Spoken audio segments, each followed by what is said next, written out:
Hermanos, acompáñenme por favor al libro de Lucas, Evangelio de Lucas, capítulo 24. Hoy vamos a empezar una nueva serie. Esta serie la titulamos Encuentros después de la cruz. Vamos a estar hablando, hermanos, de algunos acontecimientos que pasaron después de la resurrección, precisamente igual que hemos preparado nuestro corazón para llegar a los tiempos de Semana Santa. Ahora preparemos el corazón para el Pentecostés, para la llegada del Espíritu Santo. Y son 50 días, son 50 días, por eso se llama Pentecostés después de la Pascua, donde se celebra el Pentecostés y es la llegada del Espíritu. Antes de eso, Jesús asciende y promete la llegada. Sin embargo, quiero hablar, hermanos, de algunas historias que suceden cuando Jesús resucita y dura todavía en la tierra y da algunos mensajes muy, muy relevantes e importantes. Hermanos, porque la resurrección de Jesús nunca ha sido una abstracción filosófica o desconectada de la historia. Nuestra fe, como lo decíamos, se basa completamente en la resurrección de Jesús. Mencionábamos la semana pasada que, como dice Pablo a los Corintios, si Jesús no hubiera resucitado, somos los más dignos de lástima. La gente tiene derecho a burlarse de nosotros si Jesús no hubiera resucitado, porque ese es nuestro fundamento, que Cristo venció a la muerte, como lo cantábamos hace unos minutos. Y esta primera historia, hermanos, a lo mejor yo creo que ya los cansé diciéndoles, es una de mis favoritas, pero yo creo que esta es mi favorita. Esta historia me encanta, la que se relata en Lucas 24, y precisamente es el camino a Emaús. Elidor, bienvenido. Es el camino a Emaús. Estamos en el tiempo justamente donde Jesús resucita. Es ese mismo día. Las mujeres ya han ido a avisar, pero una cosa importante es que, bueno, la voz de la mujer no era tan tomada en cuenta. Entonces, el hombre podía o no creer lo que decía la mujer. Entonces, acompáñenme a leer Lucas 24, del 13, voy a leer seguidote del 13 al 24. Pero antes de leerlo, quiero que me acompañes pensando de qué habla tu Biblia. Si alguien te ha preguntado, ¿qué dice tu Biblia? ¿O de qué habla la Biblia? O no sé, algo por el estilo. ¿Qué es lo primero que se me viene a la mente cuando alguien pudiera preguntarme, pues, de qué habla la Biblia, ¿no? Generalmente, cuando uno lee un libro, pues hay una tesis del libro, hay un tema central que se desprende todo. Bueno, ¿cuál es el tema central? ¿De qué habla nuestra Biblia? Con eso en mente, acompáñame a leer y dice así. Y he aquí dos de ellos iban el mismo día a una aldea llamada Emaús, que estaba a 60 estadios de Jerusalén. Entre paréntesis son aproximadamente 11 kilómetros. E iban hablando entre sí todas aquellas cosas que habían acontecido. Sucedió que mientras hablaban y discutían entre sí, Jesús mismo se acercó y caminaba con ellos, mas los ojos de ellos estaban velados para que no le conociesen. Y les dijo, ¿qué pláticas son estas que tenéis entre vosotros mientras camináis? ¿Y por qué estáis tristes? Respondiendo uno de ellos, que se llamaba Cleofas, le dijo, ¿eres tú el único forastero en Jerusalén que no ha sabido las cosas que en ella han acontecido estos días? Entonces él dijo, ¿qué cosas?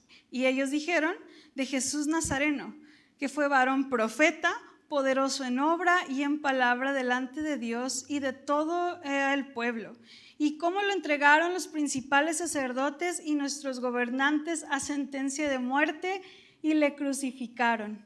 Pero nosotros esperábamos que Él era el que había de redimir a Israel, y ahora, además de todo esto, hoy es ya el tercer día que esto ha acontecido. aunque también nos han asombrado unas mujeres de entre nosotros, las que antes del día fueron al sepulcro y como no hallaron su cuerpo, vinieron diciendo que habían visto visión de ángeles, quienes dijeron que él vive. Y fueron algunos de los nuestros al sepulcro y hallaron así como las mujeres habían dicho, pero a él no le vieron.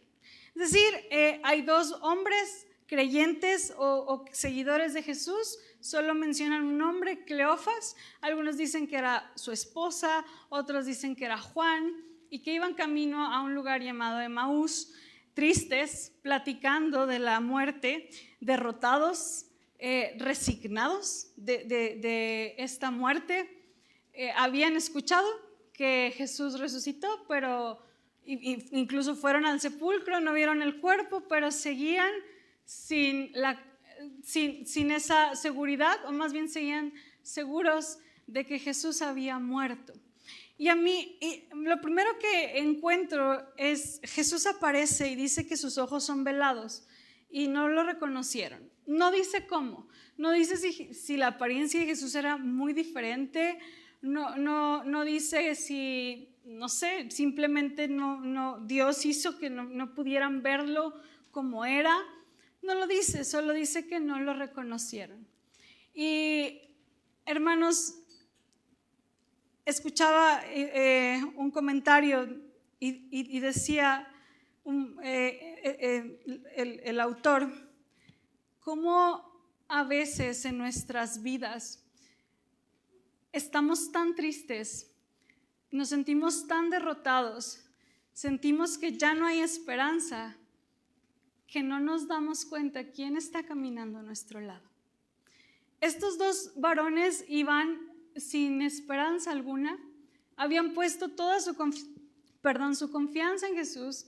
De pronto todo eso se desmorona y Jesús está con ellos caminando y quizás es tanta la tristeza, el dolor que puede haber en sus vidas que no alcanzan a percibir quién está caminando a su lado.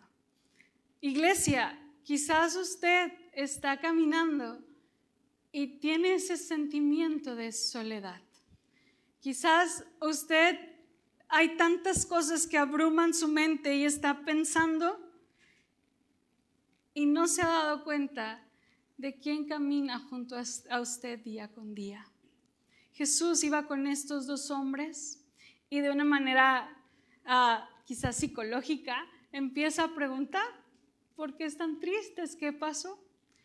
Y entonces ellos empiezan a decir, bueno, yo creo que no eres el único que no sabe. Mataron a este hombre que se llamaba Jesús, lo entregaron, lo asesinaron. Y algo que me llama mucho la atención, hermanos, es el versículo 21, porque dice, nosotros esperábamos que él era el que había de redimir a Israel, y ahora además de todo, hoy es ya el tercer día que ha acontecido. O sea, ya van 3 días que murió y pues ya dimos por perdido. Pero esta palabra, hermanos, nosotros esperábamos, es lo que hace toda la diferencia de entender qué dice la Biblia. O más bien, es lo que hace la diferencia de esperar lo que dice la Biblia a lo que realmente dice la Biblia. Estos hombres esperaban algo y no sucedió como ellos lo esperaban, porque ellos esperaban que Jesús quitara el gobierno romano. Y dice, pues él era un profeta, hizo grandes cosas, de pronto lo matan y pues bueno, lo que esperábamos no sucedió. Lo que esperábamos no fue así y pues las cosas se tornaron distintas. Amada iglesia, muchas veces usted y yo esperamos tantas cosas y tantas respuestas de la Biblia que la Biblia no tiene la intención y el propósito de darnos. Y a veces nos decepcionamos tanto de Dios y de quién es Él y de cómo actúa, porque tú y yo esperábamos que se hiciera de diferente manera. Porque tú y yo esperábamos que Dios hiciera las cosas como yo esperaba o como yo pienso que son de la mejor manera. Estos dos hombres, Cleofas y el anónimo, ellos esperaban algo y no resultó así. Y entonces su sentimiento de derrota, sin darse cuenta que ahí estaba Jesús. Amada iglesia, cuando yo no sé y no conozco la Biblia, cuando a mí solo se me ocurre abrir la Biblia el domingo a las 12 del mediodía, cuando vengo a la iglesia, o cuando yo solamente digo, Señor, háblame, y la abro, y ahí donde caiga y donde apunte, ahí háblame. Cuidado, porque podemos hacer que la Biblia diga lo que quiera. Usted puede hacer que la Biblia diga lo que quiera. En nombre de la Biblia han asesinado. En nombre de la Biblia se han levantado hombres a abusar de mujeres. En nombre de la Biblia se han levantado guerras. En nombre de las Escrituras se han hecho atrocidades. En nombre de la Biblia hay tantas cosas. Una frase que leí hace poco, la Biblia en manos de alguien que puede destruirla, es un instrumento de destrucción y de represión. ¿Por qué? Porque podemos hacer que diga lo que quiera. Estos hombres esperaban algo de la Biblia, esperaban algo de este Jesús. Y la primera pregunta es, ¿qué esperas tú de la palabra de Dios? ¿Qué esperas tú de la verdad de las Escrituras? Porque tú puedes hacer que la Biblia diga, repito, lo que tú quieras. Yo recuerdo cuando yo estaba en el seminario, yo estudié en un seminario interdenominacional y eso me dio la oportunidad. Yo celebro tanto, me regañaron mucho por no haber estudiado en un seminario metodista, pero yo celebro tanto haber estudiado en un seminario interdenominacional porque aprendí mucho de otras denominaciones. Y también estuve en eventos de todo tipo. Y uno de ellos fue un congreso de avivamiento en una iglesia muy famosa de Ciudad Juárez. Y en ese tiempo había apóstoles y profetas y caía oro y caían diamantes en ese lugar. Recuerdo perfecto una profeta con como tipo una máscara de oro que traía y así se paró a predicar. Y muchas cosas, para mí fue un conflicto, tengo que reconocerlo, muy, muy personal. Estaba yo en segundo semestre del seminario, tenía 18 años, estaba en chiquita aparte, pero además siempre te dicen cuando entras al seminario que no te cierres, que lo primero que hace el seminario es como cerrarte en la mente, entonces que no dejes que el espíritu se apague. Y entonces voy y llego a ese evento y veo todo eso y digo, ay, pero algo que me impresionó y me impactó mucho es que uno de los tantos predicadores empezó a hablar del oro y de la lluvia de oro y nos llevó a Job, donde algo habla de los arcillos y del polvo de oro. O sea, sí hay un pasaje que menciona un polvo de oro y diamantes. Pero si tú lees todo el pasaje, no está hablando que va a caer oro del cielo. Está hablando de la sabiduría. Pero si tú nada más lees ese pasaje, pues puedes decir y hacer una predicación increíble y hacer creer a 5,000 personas que va a llover oro. Y la gente lo cree. Es impresionante. Entonces, hermanos, ¿qué dice la Biblia y qué esperas de ella? ¿Qué estás esperando que diga la Biblia? ¿Para qué la abres? ¿Cuál es el mensaje que tú estás esperando en las Escrituras? Ellos esperaban algo que no recibieron. Mucha gente se va por la puerta de atrás porque prometemos y decimos cosas que la Biblia no dice. ni tiene las promesas. Y como lo he mencionado en otras cosas, la Biblia no se ocupa, hermanos, de contestar todo. Si usted me pregunta del COVID, la Biblia no habla de COVID. Si usted me pregunta de aliens, la Biblia no habla de extraterrestres. No sé si hay. Si usted quiere creer, pues crea, porque la Biblia no dice. Pero no puedo forzar a la Biblia eso. La Biblia no habla de las Torres Gemelas en el 2001. No lo habla. Podemos hacer que hable y que diga, pero no lo es. Voy a explicar por qué. Toda la Biblia tiene un hilo conductor. Como decía, si tú le preguntas, aquí está mi hermano, que es el bueno para la literatura. Si tú preguntas, ¿de qué trata X libro? Lo puedes decir en palabras pequeñas. Hay un tema central. Bueno, la Biblia tiene un tema central que es el hilo conductor de toda la Escritura.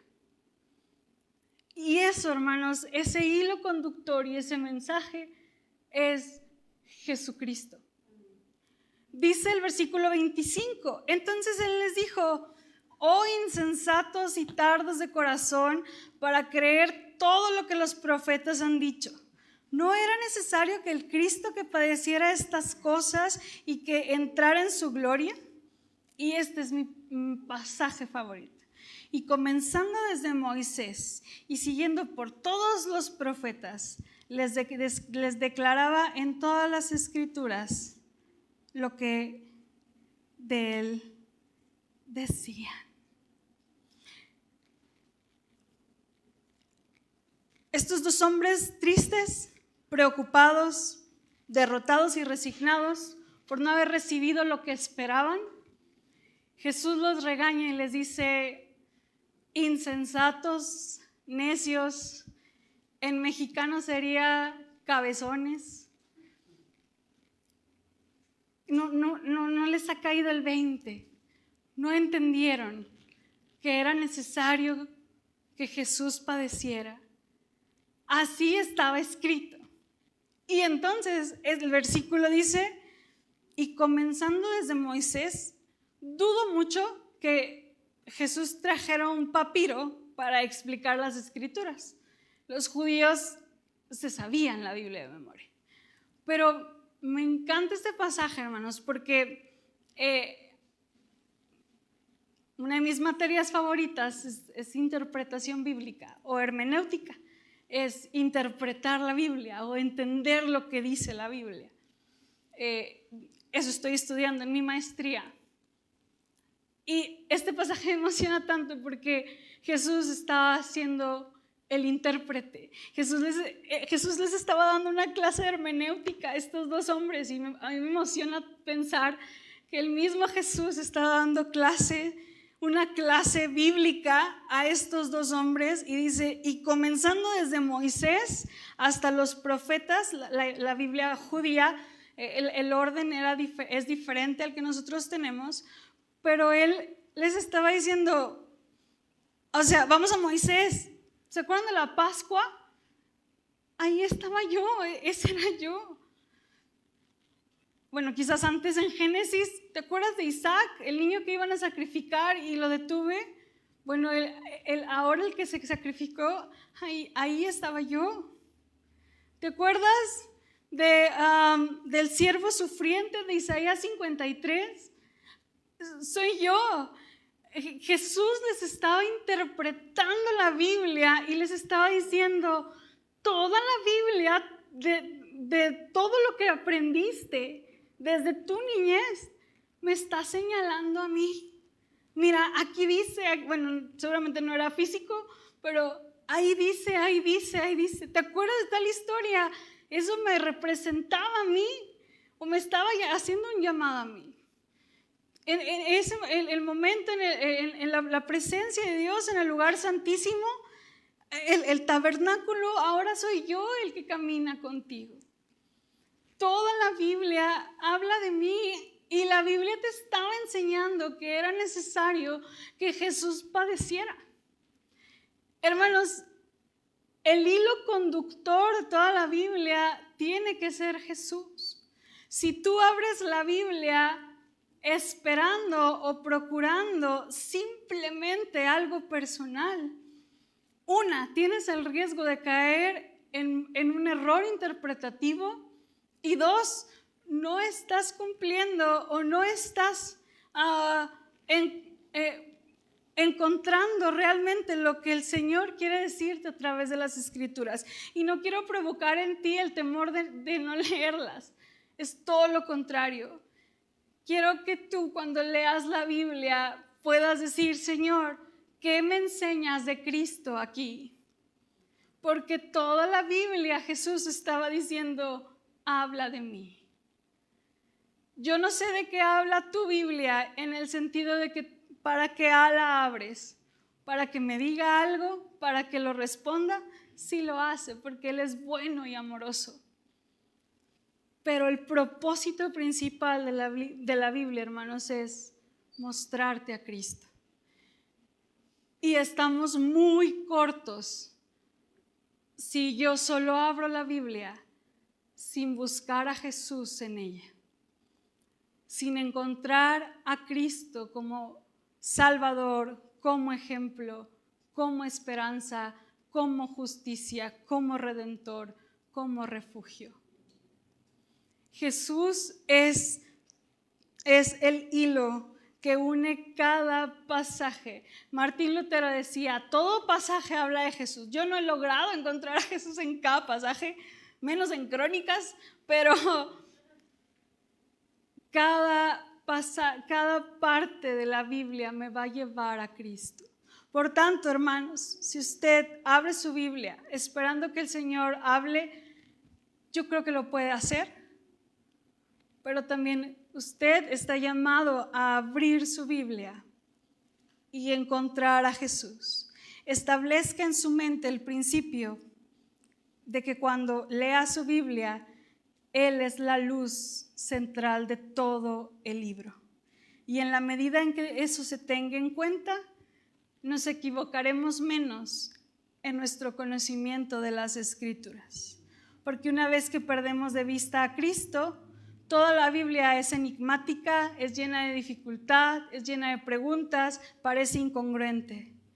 Pero la clave del conocimiento de las Escrituras es Jesús.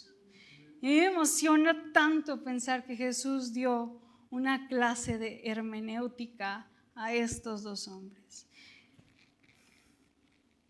Y lo tercero, hermanos, es lo que provoca la palabra de Dios en nosotros. Dice el versículo 28: llegaron a la aldea donde iban y él hizo como que iba más lejos, mas ellos lo obligaron a quedarse diciendo: quédate con nosotros porque se hace tarde y el día ya ha declinado. Recordemos que la cultura judía es muy hospitalaria. Entró pues a quedarse con ellos, y aconteció que estando sentados con ellos a la mesa, tomó el pan y lo bendijo, lo partió y les dio. Una escena muy particular o muy parecida a la Santa Cena. Entonces les fueron abiertos los ojos y le reconocieron, mas él se desapareció de su vista.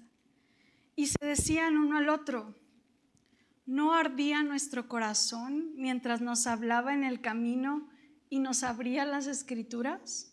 Y levantándose en la misma hora volvieron a Jerusalén y hallaron a los 11 reunidos y a los que estaban con ellos y decían: ha resucitado el Señor verdaderamente y ha aparecido a Simón. Entonces ellos contaban las cosas que habían acontecido.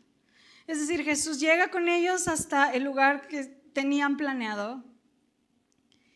Y Jesús, al partir el pan, quizás en ese momento se dan cuenta que es Jesús. Repito, no sé cómo estaban velados sus ojos, pero en ese momento se dan cuenta. Y Jesús desaparece, pero ellos se quedan platicando y dice: ¿te diste cuenta? ¿No ardía tu corazón? ¿No sentías el fervor de entender la verdad en tu vida cuando Él nos enseñaba? ¿No sentiste Wesley creo que sintió algo parecido cuando entendió la salvación. ese ardor en el corazón de entender que es Cristo y solo Cristo. Y ellos decían, no ardía tu corazón cuando Él nos estaba enseñando las Escrituras, cuando Él nos las estaba interpretando y nos estaba diciendo que todo habla de Él. ¿Qué sentías tú? Y entonces entendieron y fueron corriendo con los discípulos a decir, Jesús resucitó. Hermanos, ¿no arde su corazón cuando usted encuentra a Cristo en las Escrituras? ¿Arde de alegría su corazón al conocer un Jesús piadoso, amoroso, sensible? ¿Arde su corazón al decir, Señor, gracias porque hoy conocí esto de ti que no sabía? ¿Qué produce en nuestro corazón la Escritura, hermanos? ¿Qué hace? Dice la Biblia en Pedro que Él nos hace renacer en una esperanza viva cuando lo encontramos. Hermanos, la Escritura que nos lleva a Cristo hace que nuestro corazón se encienda. La Escritura que me lleva a solamente un fin particular o individual, seguramente es incompleto. Pero cuando yo me acerco a la Escritura para entender y conocer a Cristo, el corazón arde y es transformado, como el de estos dos hombres. Esta esperanza no está basada en leyendas o fantasías, sino en una roca que no se mueve, en la roca de la resurrección de Cristo. Los apóstoles proclamaron la resurrección porque no podían hacer otra cosa. La prueba era demasiado concluyente. Él vive y en consecuencia la vida vale la pena vivirse. Y en consecuencia a los que aman a Dios todas las cosas ayudan a bien. Y en consecuencia usted y yo también viviremos. Y en consecuencia la maldad y la maldición será quitada del universo. Y esperamos por un cielo nuevo y una nueva tierra que Jesús mismo vendrá a hacer en justicia. Toda tiniebla se disipa mientras la esperanza vive en nosotros y hace que nuestro corazón arda. ¿Qué provoca en nosotros, hermanos? Abrir la Escritura. Solo voy a recapitular para terminar. ¿Qué esperas de la Biblia? Así como los hombres a Emaús, ¿tienes tu propio fin al tratar de abrir la Biblia? Jesús enseñó aquí que toda la Biblia nos habla de Él. Y tu trabajo y mi trabajo es encontrarlo, descubrirlo. Y eso como consecuencia traerá fuego en el corazón, amor, avivamiento. Porque la Escritura no se trata de ti ni de mí. Se trata de un Dios de amor que mandó a su Hijo a morir por nosotros sin merecerlo. Y que venció a la muerte y por esa resurrección estamos en paz con Dios. Si eso no hace arder nuestro corazón, no hay algo más que el Evangelio pueda hacer por nosotros. Amada iglesia, de hoy en adelante, al abrir tu Biblia, que espero que lo hagas cada día, aunque sea un poquito, busca a Cristo. Toda la Escritura habla de Jesús. ¿De qué habla tu Biblia? La mía habla de Cristo. Vamos a ponernos de pie y vamos a entonar un himno de afirmación.